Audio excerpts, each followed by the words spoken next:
Hope कि आप लोग अच्छे होंगे। तो फ्रेंड्स, रजिस्ट्री कराने पर कितना लगता है, चार्ज कैसे तय होता है, शुल्क जान लिए कानून कोई नहीं ले पाएगा ज्यादा पैसा। अगर आप भी जमीन या कोई मकान खरीदने का प्लान कर रहे हैं तो आपको रजिस्ट्री चार्ज पता होना बहुत जरूरी है।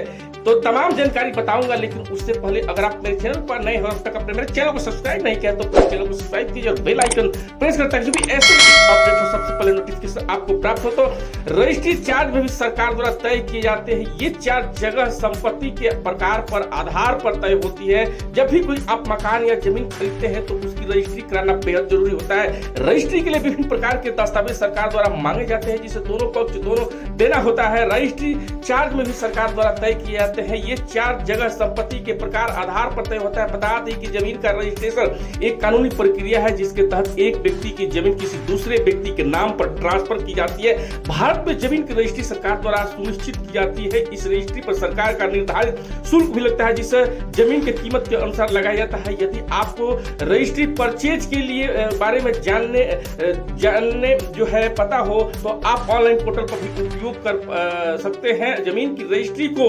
लेकर आज भी बहुत से लोग को पूरी जानकारी नहीं मिलती है, जिसके चलते कई बार लोग ज्यादा से ज्यादा पैसा ऐंठ लिए जाते हैं। कैसे तय होता है रजिस्ट्री का पैसा जानते हैं। तो जमीन की रजिस्ट्री में लगने वाली पैसे में मुख्य होता है स्टैंप ड्यूटी चार्ज, यानी कि जमीन की रजिस्ट्री में जो खर्च आता है उसे सरकार स्टैंप के जरिए आपस लेती है। अलग अलग जमीन के अनुसार अलग अलग स्टैंप ड्यूटी लगाई जाती है। जैसे गांव में जमीन खरीदने पर कम चार्ज लगता है और शहर में जमीन खरीदने पर ज्यादा चार्ज देना होगा। ये स्टैंप ड्यूटी चार्ज उस जमीन के सर्किल रेट या जमीन का सरकारी रेट के अनुसार देना होता है। तो मैं बता दूं कि स्टैंप शुल्क दर राज्य सरकार द्वारा तय की जाती है और इसलिए वो देश भर में भिन्न होती है, जो संपत्ति मूल्य के 3% से 10% तक होती है। संपत्ति पर स्टैंप शुल्क के अलावा आपको पंजीकरण शुल्क का भुगतान करना होगा, जो आमतौर पर केंद्र सरकार द्वारा लगाया जाता है और राज्य भर में तय किया जाता है। आमतौर पर संपत्ति के कुल बाजार मूल्य 1% पंजीकरण शुल्क के रूप में भी लिया जाता है। तो मैं बता दूं